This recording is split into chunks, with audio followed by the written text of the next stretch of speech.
반갑습니다. 송강입니다. 오늘 이 시간은 이제 바이샬리를 떠나는 부분부터 같이 여행을 해보도록 하겠습니다. 부처님께서는 이 바이샬리를 떠나셔서 반다라고 하는 마을과 하티 마을을 지나서 간다키라고 하는 그 강을 건너서 몇몇 마을을 거치면서 쿠시나가로 나아가시게 됩니다. 그래서 이제 쿠시나가라에 인접한 파바 마을에 이르시게 되는데, 이 파바 마을에서 대장장이의 아들 춘다라고 이렇게 경전에 나오고 있죠. 이 춘다의 망고숲에 머무시게 됩니다. 그러면 여기서 대장장이라고 하는 것은 우리가 그냥 흔히 생각하는 그런 대장간이라기보다는 그 당시 바이샬리의 그 아주 상업이 발전한 그러한 입장에서 보면은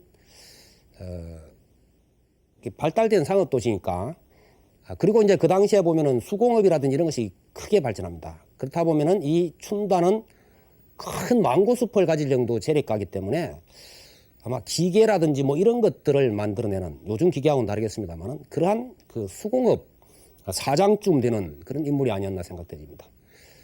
그래서 이제 아마 그쪽에서 가장 숲이 좋았던 모양입니다. 그래서 부처님께서는 춘다의 그 망고숲에서 머무시게 되는데, 춘다는 부처님과 제자분들에게 공양을 올리고 싶어 하죠. 그래서 부처님께 간청을 해서 허락을 받습니다. 그래서 이제 부처님과 제자들은 춘다의 공양을 받게 되는데, 이 춘다는 사실 마지막 공양이 되는데, 부처님의 마지막 공양을 올림으로 해서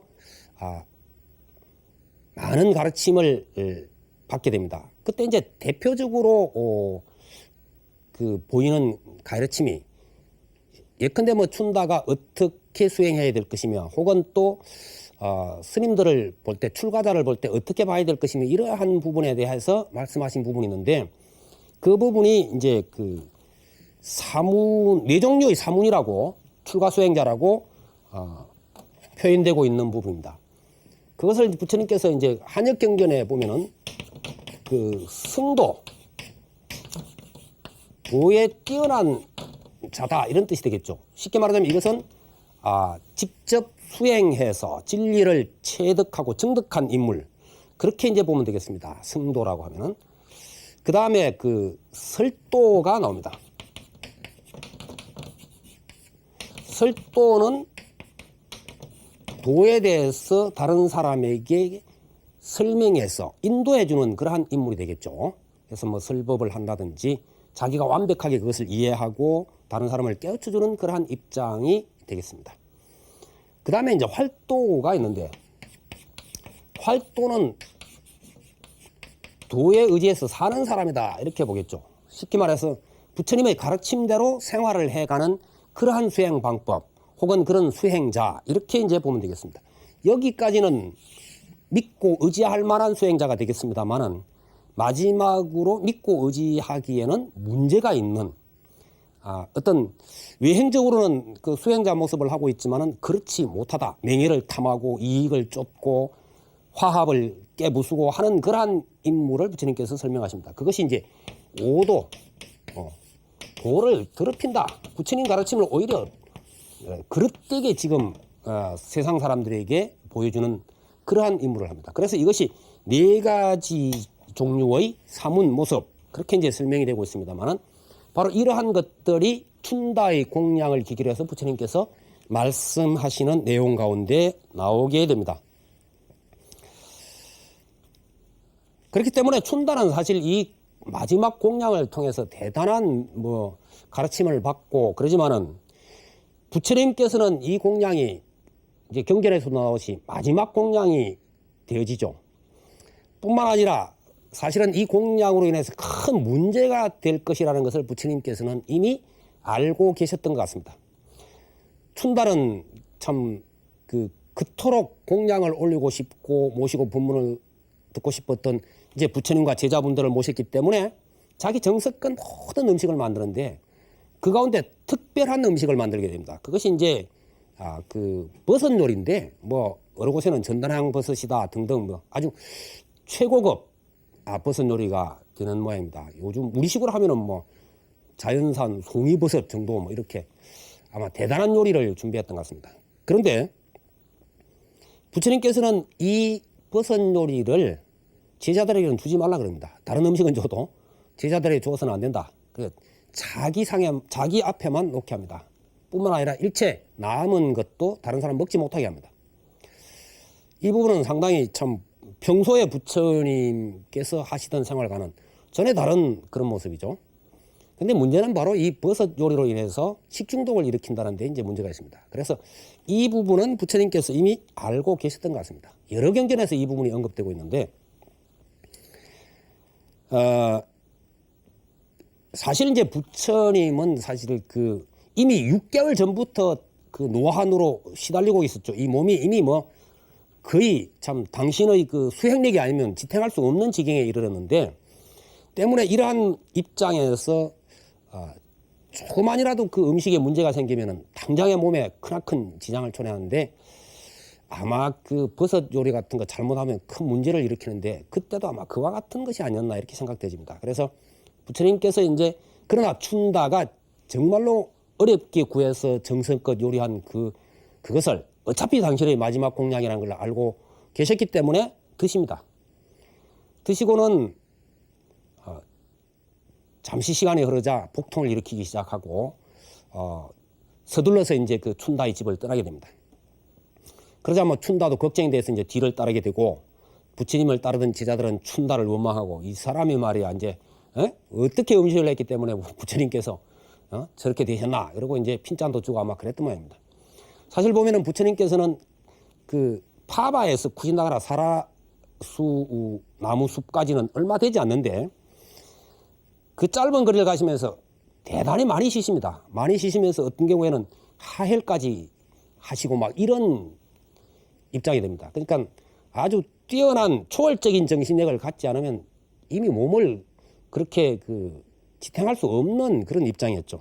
그럼에도 불구하고 부처님께서는 그 몸을 통해서 여러 가지 깨우침을 제자들에게 주고 있습니다. 그래서 바로 이제 춘다 부분에 대해서 당신 출가 제자들이 막 핀찬을 두고 원망하는 마음이 생기고, 또 춘다는 춘다대로 내 본뜻하고는 상관없이 이렇게 되었다라고 근심 걱정을 하는 것을 아시고는 불러서 말씀을 하시죠. 우선 아난다 존자에게 춘다가 일부러 그렇게 한 것도 아니고, 또 열애가 뭐 음식 하나를 잘못 먹어가지고 그렇게 되었다고는 생각지 말아라. 이미 당신께서 알고 계시다는 이야기입니다. 그것은 다만 춘다의 정성을 받아들여서 춘다로 하여금 진리에 눈뜨게 하기 위한 하나의 방편이었다는 것을 암시하고 있습니다. 뿐만 아니라 춘다를 불러서는 그렇게 말씀하십니다. 이 공양은 대단한 공덕이 된다. 예전에 부처님께서 6년 고행을 끝마치고 정각을 이루시기 직전에 바로 나일란자나 강에서 모욕하고 받았던 수자타의 공양과 바로 이 춘다의 열애께 올리는 마지막 공양은 그 공덕이 동등하다. 대단한 그 공덕이 되는 것이다.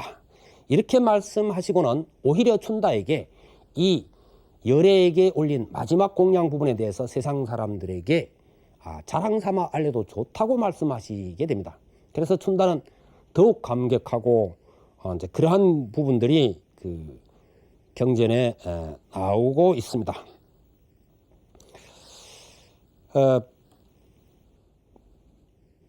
부처님께서는 이 춘다의 집에서부터 이제 그 쿠시나가라에 나아가시는데, 쿠시나에 이르시자 구손강이라고 하는 자그마한 강에 들어가셔서 이제 뭐 식중독 때문에 또 여행 때문에 더럽혀진 모든 몸을 깨끗이 씻으십니다. 정리를 하시고, 그리고는 강 바로 옆에 있는 사라나무 숲으로 들어가셔서 아난다 존자에게 가사를 그 4겹으로 접어서 사라나무가 두 그루 있는 그 사이에 정리를 해서 깔도록 합니다. 그리고는 당신께서는 북쪽을 향해서 머리를 두시고, 이때 이제 쿠시나가라에서 북쪽을 보면은 카필라성이 되는데 뭐 어떤 이들은 부처님께서는 당신의 고향인 카필라 쪽을 가고 싶어 하셨는데 춘다의 공양이라든지 이런 것 때문에 결국은 못 가시게 됐기 때문에 뭐 북쪽을 향하셨다 이렇게도 이제 표현하는 경우도 있습니다.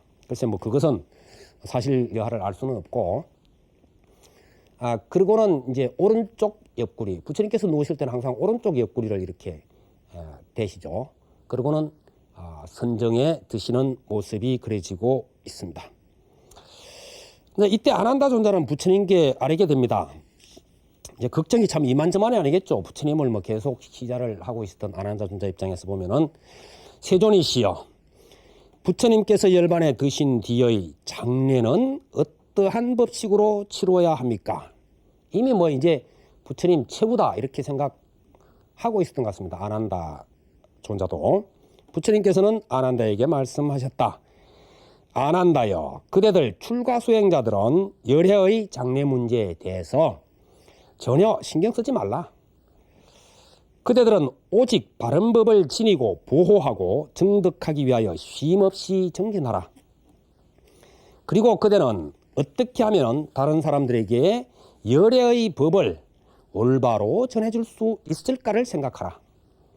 아난다여, 열애의 장례에 대해서는 믿음이 깊은 제가 신자들이 원하는 바대로 스스로 알아서 처리할 것이다. 이렇게 이제 말씀을 하시게 됩니다. 부처님께서는 당신 출가 제자들에게 당신 열반 이후의 일체일에 대해서 신경 쓰지 말고 오로지 수행만을 강조를 하고 계십니다. 사실 이 부분은 출가자에게서 무엇이 가장 소중한 것인가 하는 부분이죠. 그것은 처음부터 끝까지 바로 수행이라는 겁니다. 수행이 빠져버리면은 이 뭐 출가 수행자는 사실 그건 뭐 출가 수행자라고 이야기할 수가 없는 것이죠. 그래서 결국 마지막까지도 부처님께서는 이렇게 말씀하시는데,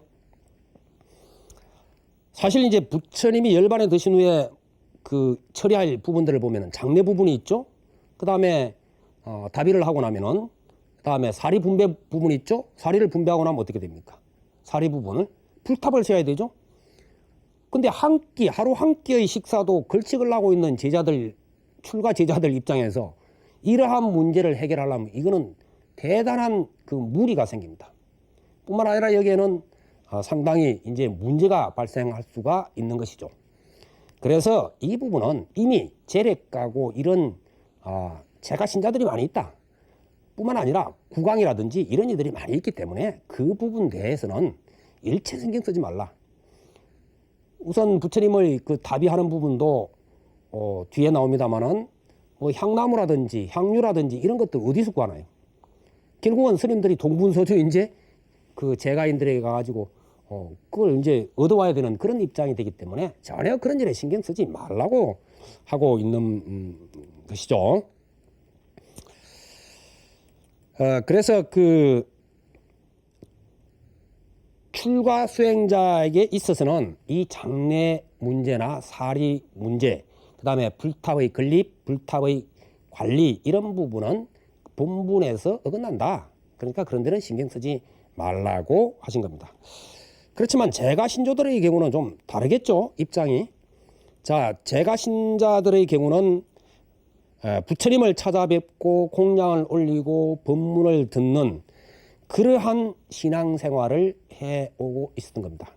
아무래도 출가자하고는 다르죠. 일상생활에 매달려야 되고 국왕은 나라를 다스려야 되고 또 뭐 사업하는 일은 무역을 한다거나 등등 여러 가지로 그렇기 때문에 결국은 뛰어난 수행을 한 이들도 많이 있지만은 대체적으로 보면은 답답하면 부처님 찾아뵙고 인사 올리고 또 공양 올리고 간단한 질문 올리고 이러면서 신행생활을 했다고 보면 되겠습니다.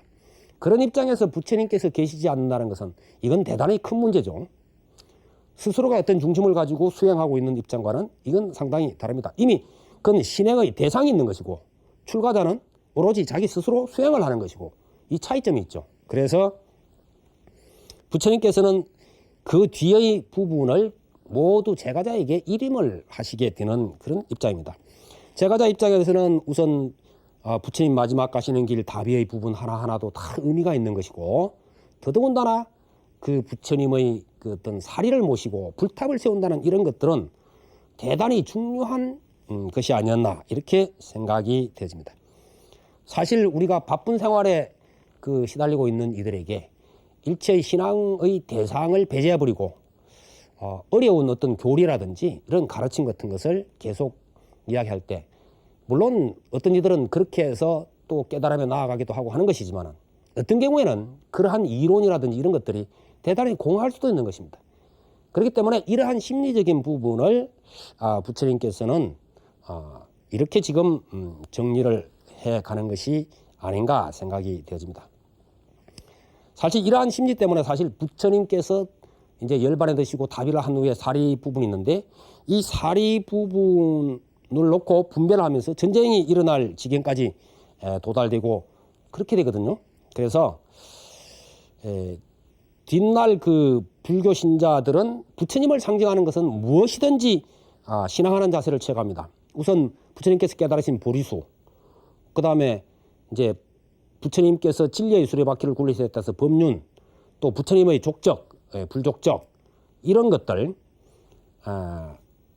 중심으로 해서 점차 이제 가장 중심이 되는 것은 사리가 되겠죠. 사리를 모신 불타. 그러나 이것도 만족하지 못하고 결국은 나중에는 부처님의 형상을 눈앞에 보고 싶어하는, 그래서 불상과 불화까지 등장하게 되는 이러한 형태로 가게 되는 겁니다. 근데 이러한 일반 대중의 심리를 깡그리 무시해버리고 그저 경전을 보면서 그 속에서 부처님 말씀만 우리가 실천하면 되지 하는 것은 말은 쉬운데 실제적으로는 그게 대단히 어려운 점도 많다고 하는 부분입니다. 그래서 원칙적으로는 그런 것을 일축해버리는 것이 합당할지는 모르지만은, 우리가 감정적으로 꽃을 보고 좋아하고 오물을 보고 싫어하는 그러한 감정에 빠지고 있는 한은 결국은 어떤 부처님께로 통하는 매개체가 필요하다 하는 것이죠. 그 매개체로서 사실은 불상, 불화, 또 사리, 이런 부분들이 있게 되는 것이다, 이렇게 보면 되겠습니다.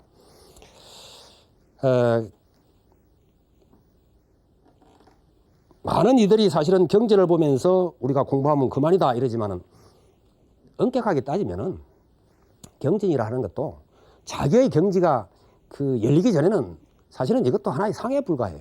그 암송하고 기억하는 것만으로는 부처님 세계에 들어가는 건 아니죠. 그렇기 때문에 역시 이 부분도 하나의 상이라고 할지인데, 뭐 경전의 상이라든지 불상의 상이라든지 다를 바가 없다는 것이죠. 그래서 그것들은 어디까지나 모두가 다 어떤 방편이다 하는 차원에서 바라보면은 크게 무리가 생기지 않을 것이다, 이렇게 생각이 되어집니다. 다음 시간에는 부처님께서 열반에 드시는 광경을 함께 살펴보도록 하겠습니다. 여러분 승부하십시오.